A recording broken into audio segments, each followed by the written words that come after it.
Mateus 27, versículo 38. Lemos assim, palavra do Senhor. Mateus 27, versículo 38. E foram crucificados com Jesus, no 37 também, por cima da sua cabeça puseram escrita a sua acusação: este é Jesus, o Rei dos Judeus. E foram crucificados com ele 2 ladrões, um à sua direita e outro à sua esquerda.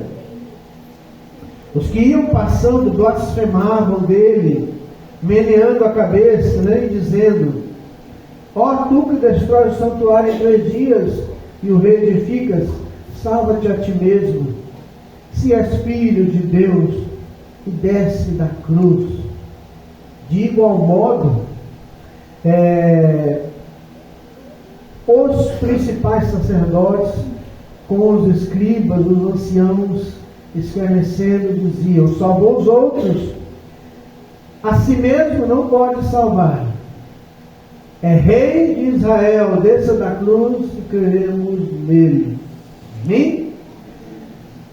Oremos. Senhor nosso Deus e Pai, venha falar conosco, derrama sobre nós a tua graça, venha nos abençoar, Senhor, que nós possamos compreender a tua santa palavra, que nós possamos entender, Senhor, o que o Senhor tem para falar e transmitir à tua igreja hoje. Obrigado por cada vida que está aqui hoje. Obrigado pelo louvor, pelo testemunho. Obrigado porque o Senhor tem nos abençoado rica e poderosamente. Obrigado porque o Senhor tem abençoado a nossa família. Ó meu Deus, visita a família desse teu servo e da tua serva, Senhor. Faz a obra no seu lar. Repreende toda a doença. Repreende, Senhor, toda a seta maligna, Senhor. Abre as portas para aquele que está passando dificuldade, Senhor. Tua palavra diz: uma porta grande e eficaz se nos abriu, mas existe muitos adversários. Mas o Senhor, quando põe a porta aberta, o Senhor se encarrega de nos abençoar. Aleluia. Pode se sentar, irmãos. Irmãos, orando aqui, eu lembrei de uma frase de Ligando, ele falou assim: olha, Deus nunca tira algo da sua vida sem colocar algo melhor. O dia que Deus tirar algo de você, Ele vai pôr coisa melhor. Você está no processo. Você já recebeu um convite? Eu lembro que todos aqui receberam convites. Tem aquele convite que você fica alegre. Você foi convidado para um casamento importante, não? Você foi convidado para algo bacana. Só que aqui, irmãos, esse convite que nós vamos falar hoje é um convite que agrada a carne, mas não agrada a Deus. Quem tem um convite é um ato de convidar, é você chamar. Você está convidando, chamando. Não sei se os irmãos já perceberam, irmãos, mas quase todos os convites que não agradam a Deus, agrada a... Tudo que não agrada a Deus, não agrada. Por que é tão difícil as pessoas ser fiel? Porque você, irmão, primeiro precisa ser um cristão, é você receber Jesus na sua vida. Ser um cristão é você crer em Jesus. Ser um cristão é você aceitar que Ele deu a vida por você. Ser um cristão é você dizer: Senhor, eu quero ser cheio do Teu Espírito, para que o Teu Espírito me capacite a viver segundo a Tua vontade. Como Paulo diz: não mais vivo eu em Gálatas 2:20, mas é Cristo que vive em mim. Olha, a vida que eu estou vivendo nessa carne, eu estou vendo o que eu quero. Eu estou vendo segundo a fé no Filho de Deus. Tudo que eu vivo é pela fé. Então, ser um cristão é viver pela fé. Não é você viver assim, pura e simplesmente da maneira que você quer. Você vai ter que discernir o que agrada a Deus e o que não agrada. No texto que lemos, nós vemos o diabo fazendo convite para o Senhor. Nós vemos as pessoas zombando de Cristo. Ó tu que destrói o santuário em 3 dias e o reedificas. Que o templo foi construído e levou mais de 10 anos, foi muito tempo. Era um templo grande. Só que quando Cristo disse: olha, vou derribar esse templo e eu reconstruir ele em 3 dias. Mas ele falava do templo do seu corpo. E não era o templo lá em Jerusalém. Aquele que ele profetizou foi destruído em 70 depois de Cristo. Então, irmãos, as pessoas estavam zombando do Senhor, estavam zombando de Cristo, e vão zombar de você também. E no versículo 40 diz: desce da cruz. Salvou? Salva-te a ti mesmo, se és filho de Deus, e desce dessa cruz. As pessoas querem que você desça da cruz, irmãos. Todo mundo quer que você desça da cruz. Irmãos, olha, quando o diabo vê um crente que ora, que lê a Bíblia, que santifica, isso incomoda o inferno. Eu vou repetir, isso não incomoda aí o mundo, isso incomoda o inferno. Porque olha, irmãos, o que acontece quando você ora? Você se enche da luz, e quanto mais eu tenho luz, menos as trevas se aproximam de mim. O que acontece quando você liga o interruptor, ali a tomada e a lâmpada acende? Você não sabe, mas não foi a luz que chegou, as trevas correu no momento que a luz entrou. A luz entrou e as trevas correu. Onde a luz não pode haver trevas. De uma mesma fonte não jorra água doce e amargosa ou salgada. Não vai funcionar assim. Eu preciso decidir o que eu quero. Porque assim como o diabo disse, olha, desce da cruz. Sabemos que lá no final, o outro evangelista diz que um dos ladrões zombava, criticava, mas o outro disse: olha, Senhor, lembra-te de mim quando entrar no teu reino.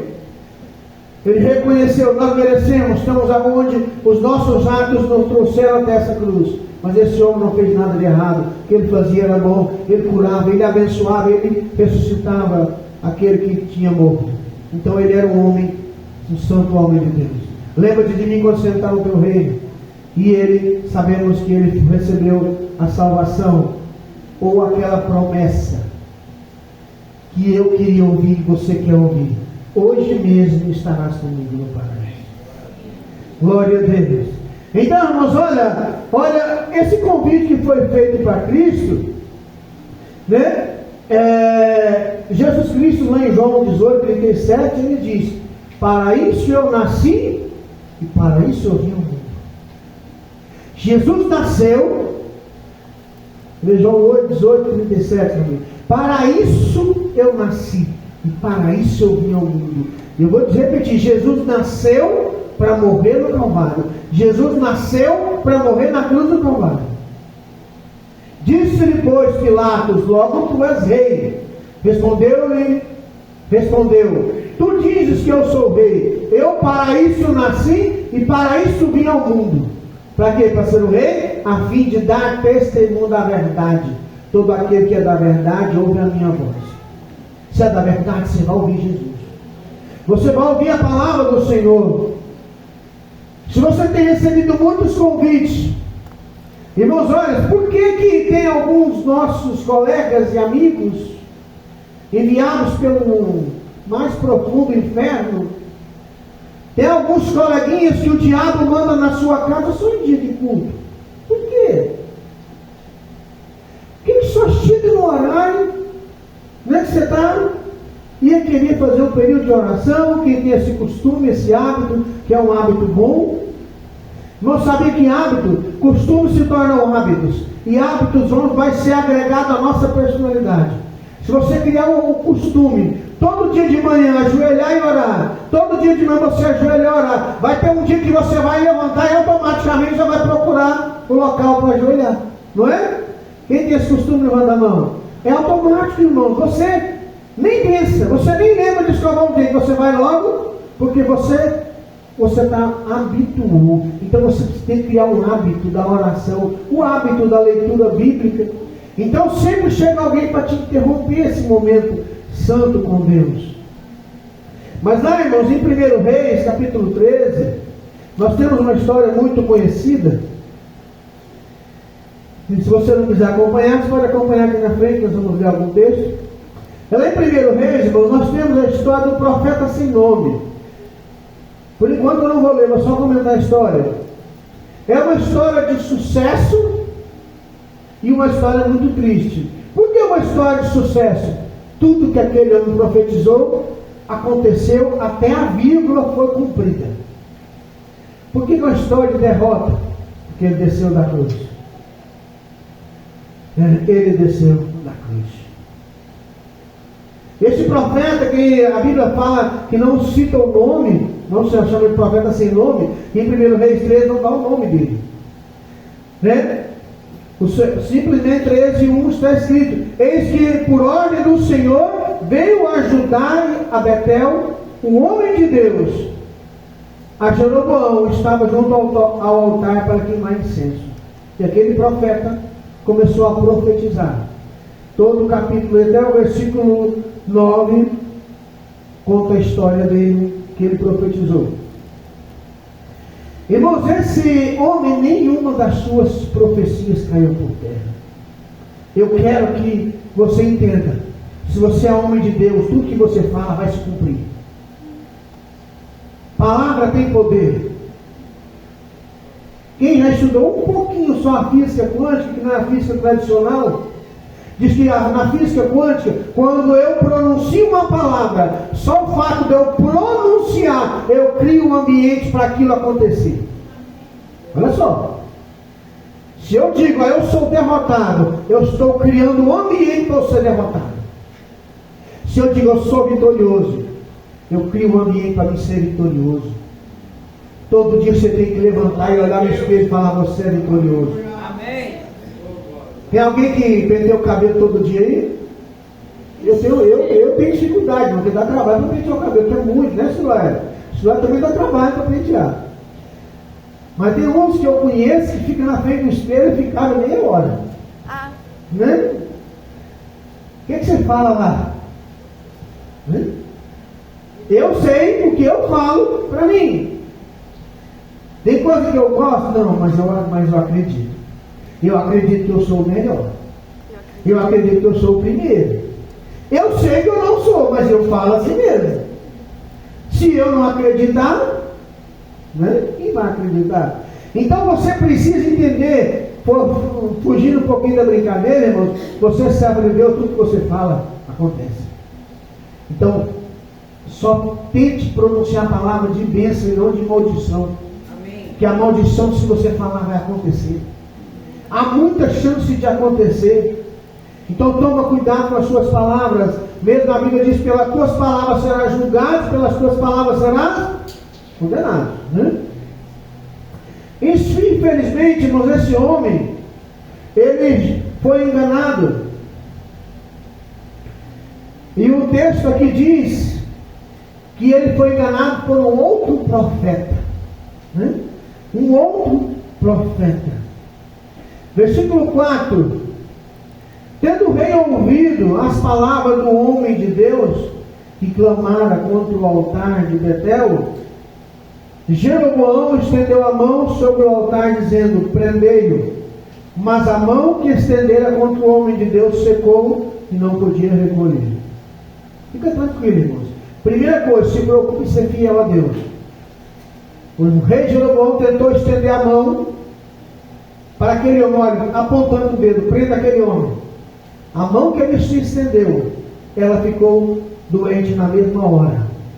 A mão de Jeroboão, simplesmente, ela secou.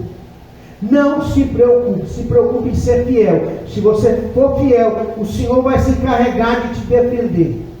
Se for ter que secar o inimigo, ele seca. Se for ter que arrancar o inimigo, ele arranca. Se for ter que abrir uma porta, ele abre. Mas primeiro se preocupe em ser fiel. Esqueça o diabo, esqueça o que está acontecendo lá fora. Preocupa com a política externa, não. De vez em quando a gente fala, preocupa, mas não se preocupe com o governo, não se preocupe com o que está acontecendo. A única coisa que você tem que preocupar é ser fiel. No Brasil, as coisas, para quem serve a Deus, vai piorar 100%. Vai piorar muito. A perseguição do mundo vai começar contra todos os cristãos. Na China já começou, em outros países também. Ore, seja fiel, e Deus vai te defender. Deus vai te defender. Glória a Deus. A desobediência e o castigo do profeta. Versículo 11. Morava lá em Betel um profeta velho, que também não dá o nome, um profeta velho, né? Tem muito crente velho aqui que às vezes tem 10, 20, 30 anos de crente e quer te enganar. Vieram seus filhos e contaram tudo que o homem de Deus fizera aquele dia em Betel. E as palavras que disseram ao rei contaram-nos a seu pai. Olha só, perguntou-lhe o seu pai: por que caminho se foi esse homem? Mostraram seus filhos o caminho onde fora o homem de Deus que viera ajudar. Então disse a seus filhos: albardai-me um jumento, albardaram-lhe o jumento e ele montou.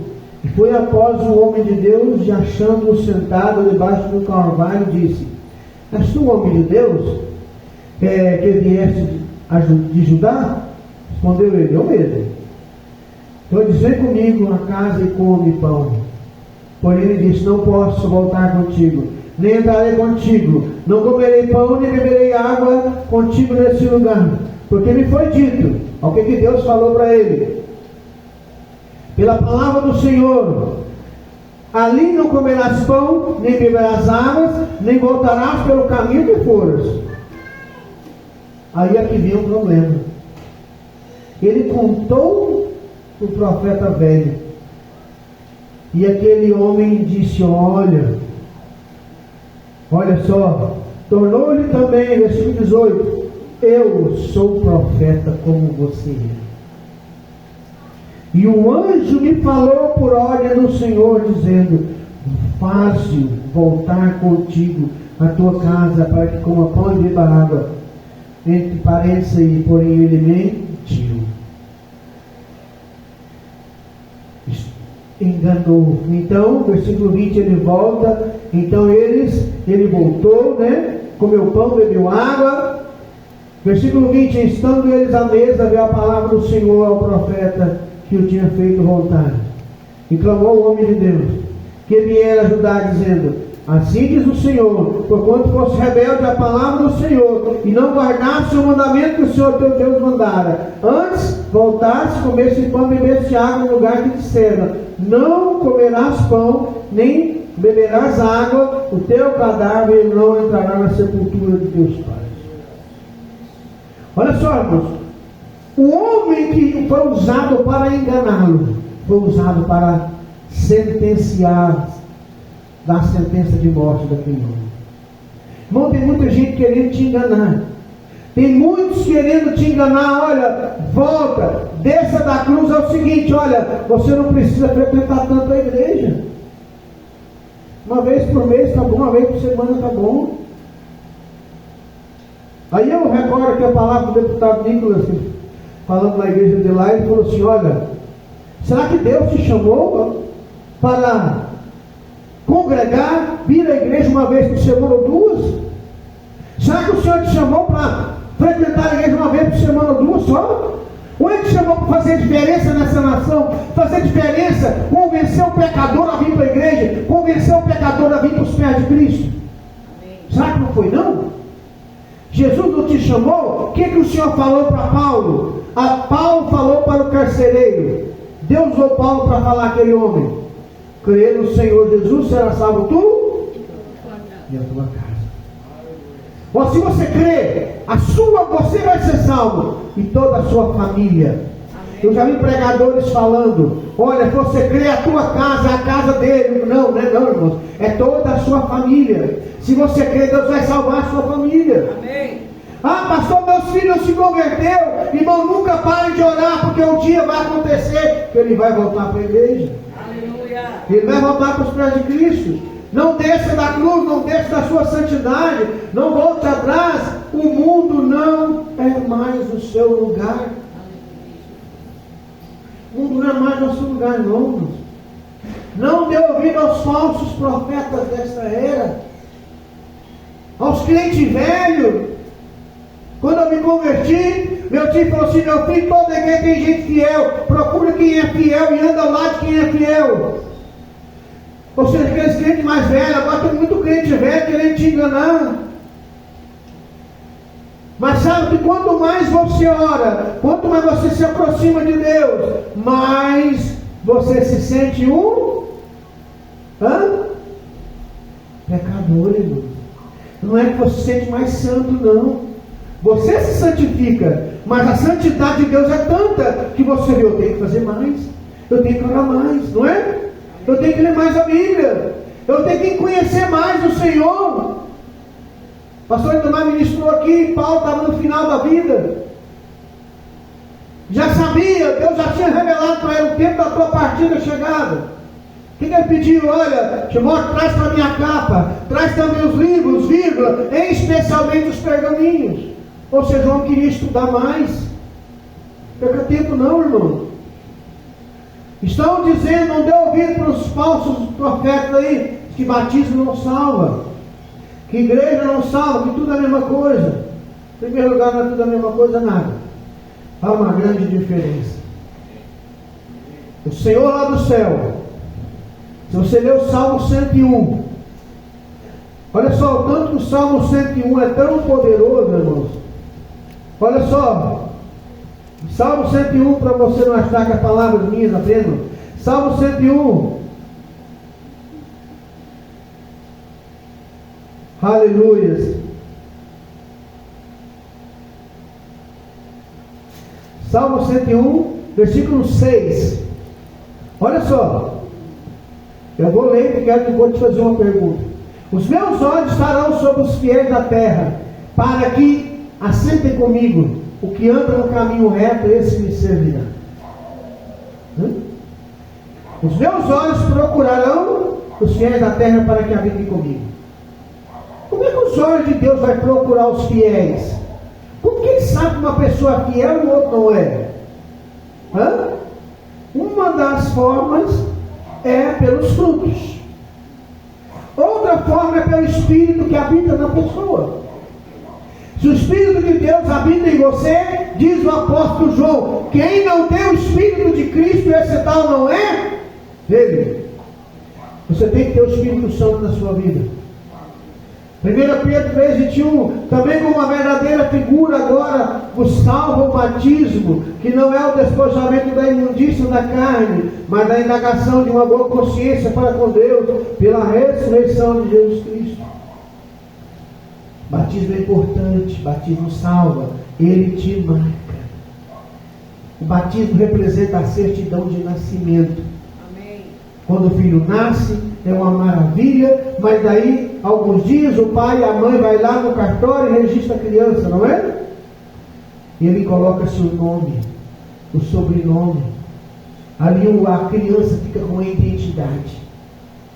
Então você, quando é batizado nas águas em nome de Jesus, você tem identidade. Amém. Você recebe o nome de Jesus na sua vida. Glória a Deus. Igreja salva assim, irmãos. Mateus 16 está escrito que Deus deu à sua igreja poder e autoridade para ligar e desligar. Mateus 16, 19. O Senhor falou para Pedro, ó, dá-te a chave do reino, para a igreja, não para Pedro. Ele estava conversando com Pedro, mas a resposta foi para a igreja. O que você ligar na terra, eu ligo no céu. O que você desligar na terra, eu desligo lá no céu. Nem tudo é a mesma coisa. Mateus 7, 21. Nem tudo é a mesma coisa. Nem tudo é igual. Nem todo que me diz Senhor, Senhor, entrará no reino dos céus, mas aquele que faz a vontade de meu Pai que está no céu. Parece igual, mas não é. Muitos só parecem cristãos. Tem uma aparência boa, aparentemente bacana, mas o coração dele diz: Cristo está com o sepulcro caiado, pintado por fora, bonitinho, mas por dentro está cheio de ossos e mortos. Eu preciso purificar a minha vida. Eu tenho que ser cheio do Espírito Santo. Não volte pelo caminho que você estava, não, irmãos. Volta não, Deus falou assim, vai por um caminho, não volta por ele mais não. A ordem para o profeta era, vai, e o caminho que você for, arranja outro. Se voltar pelo meio, você morre.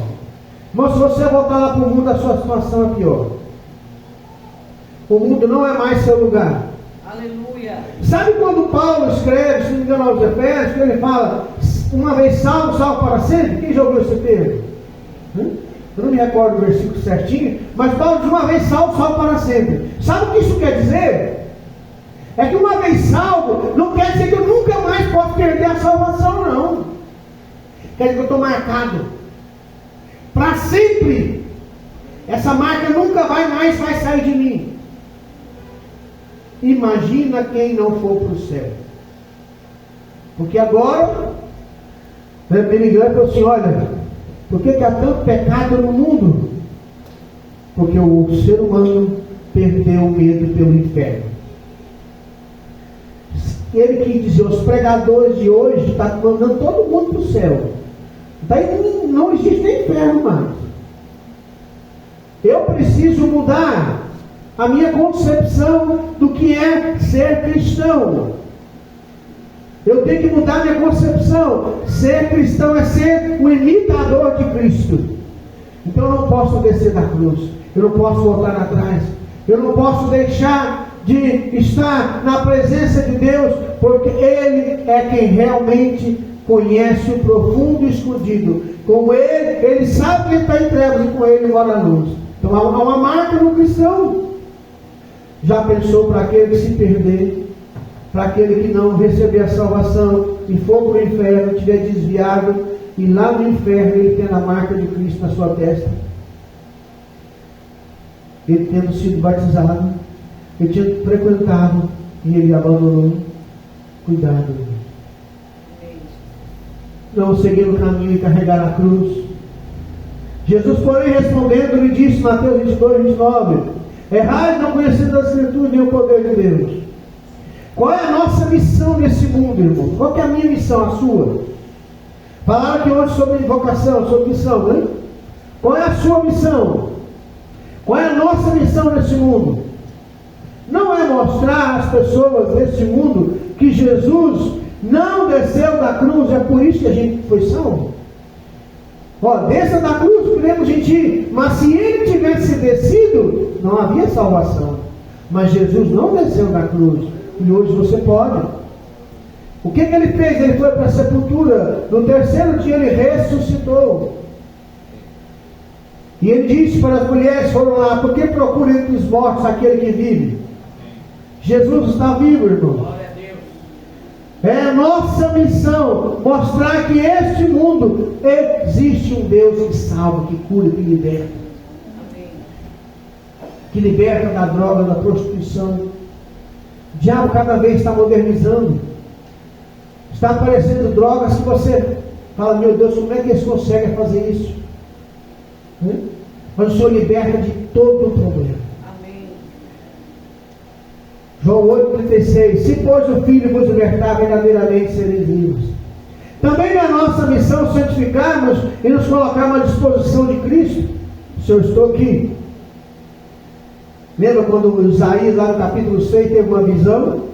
E aquela visão maravilhosa, Isaías viu o Senhor assentado sobre um alto sublime trono, e ele viu a glória de Deus, e o Senhor falou assim, olha, a quem enviarei, quem há de ir por nós? O que o profeta falou? Quem é a Bíblia? Senhor, eis aqui, envia minha amiga. Quando estava tão cheio da graça, não consigo, eu estou vendo uma coisa maravilhosa dessa. Um dia você vai estar na presença de Deus. E você não vai ter palavras. Você tem que ser voluntário para fazer a obra. Nós não podemos descer da cruz, irmãos. Não podemos voltar atrás. O nosso Deus, Ele não tem prazer naqueles que voltam atrás. Eu falo esse texto demais, Hebreus 10. O justo verá pela fé, e se ele retroceder, a minha alma não tem prazer nele. Não volta para trás não, irmãos. Vira para quem está do seu lado, aponta para ele e fala, não desça da cruz. Não pare de orar. Não pare de orar. Agora muda, fala mais, ora mais. Você está orando? Então ora, irmãos. Orar é falar com Deus. Orar é falar com Deus. Deus, fala comigo. Falar, contar suas alegrias e tristezas para o Senhor. Glória a Deus. O único amigo que eu conto todos os meus problemas é o meu Deus. Fala, meu Deus, não dá para resolver. Eu chego lá, tem hora que eu chego que nem um profeta, que nem o rei Ezequias, eu chego com a carta na mão, abri ela, Senhor, eu vou falando dos meus problemas, e eu vou contando, e eu levanto e saio dali alegre, porque eu sei que o meu Deus vai resolver, no tempo dele. Então eu preciso mudar o meu comportamento. O que o Senhor diz em Mateus 16? Quer ser meu discípulo? Tome a sua cruz e me siga. O que é a cruz? É dificuldade, irmãos. O que é a cruz? É sofrimento. É você pegar seus problemas e não jogar ele fora, não. Tem gente que acha que serve a Deus, ele vê muito, está muito invocado com as mídias agora, está achando que ele está em Hollywood. Ele aceitou Jesus, ele achou, ganhou uma varinha lá do Harry Potter. Aquela varinha da fada madrinha, né? Lá da Cinderela, 1954. Ele acha que ganhou aquela varinha que resolve tudo. Irmãos, a Bíblia não é varinha de condão, não. A Bíblia é um manual de instrução que vai me instruir a como eu devo andar e como eu devo agir. A Bíblia vai me ensinar como ser um marido melhor, como ser um filho melhor, como você, irmão, como ser uma esposa melhor. Te ensina? Claro que ensina. Tem resposta para tudo. O que é não descer da cruz? É cumprir a nossa missão, assim como Cristo cumpriu a dele. Não desceu da cruz. O que é a nossa missão? Não descer da cruz, irmãos, é não olhar para nós mesmos. Olhar para a necessidade do outro, parar de olhar um pouquinho para nós. Sabe como o crente hoje está tão egoísta? Só preocupa consigo mesmo. Não descer da cruz é não deixar de frequentar a casa de Deus. Falando, estou vindo uma vez por semana, eu posso ir mais. Eu não estou orando, eu posso orar mais. Eu estou jejuando pouco, eu vou aumentar. Não descer da cruz, irmão, é não deixar de você ser fiel na sua fé, como o Senhor diz, para manter a obra do Senhor. Como eu falei no domingo passado, sabe a igreja bonita do lado?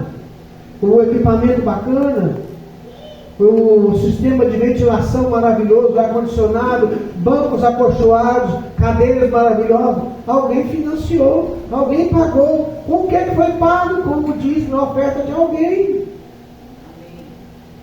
Então oferte. Vamos ficar em pé. Irmãos, eu quero contar uma historinha que eu já contei para vocês, mas presta bem atenção nessa história. Essa história é maravilhosa. Se você leu, vai ter que ouvir de novo. Seja firme, não volte atrás, nunca. Presta atenção. Certo funcionário de uma empresa foi chamado a um gabinete do dono. Sem meias palavras, o homem foi direto ao assunto. Estamos reestruturando a empresa. Precisamos de uma pessoa exatamente com o seu tipo, com o seu biotipo, né? Com a sua personalidade, para ocupar esse importante cargo da gerência. Você vai ganhar muito, você vai aumentar lá em cima. Analisamos a sua ficha e vimos que só tem um problema na sua ficha. Né? Você é crente e o cargo é incompatível com a sua fé. De modo que você vai ter que decidir. Ou fica com o trabalho e abandona a sua fé, ou fica com a sua fé e abandona o trabalho. E aí? O que tu faria? O rapaz foi para casa e falou assim, mas tem um porém, pode ir para casa, fica tranquilo, pensa com sua família lá, depois você dá a resposta. Procurou na sexta-feira, na segunda-feira o homem chegou lá. Sabe quando você fica tão preocupado, você não consegue dormir? Ele ficou assim, você não conseguia dormir. Ficou acordado. Abandono a igreja ou não? Abandono a igreja ou não? Abandono minha fé ou não? Na segunda-feira, lá estava ele na empresa, já ansioso para encontrar o dono da empresa. E o homem perguntou, e aí? Qual foi ser a sua resposta? Aí o rapaz ficou bem assim, olha, eu acho que eu vou aceitar. Eu vou aceitar a oferta, a proposta que o Senhor me fez. O patrão então levantou a cabeça, né? Falou, muito bem, então pode passar lá na departamento pessoal para você pegar a sua carta de demissão que você está demitido.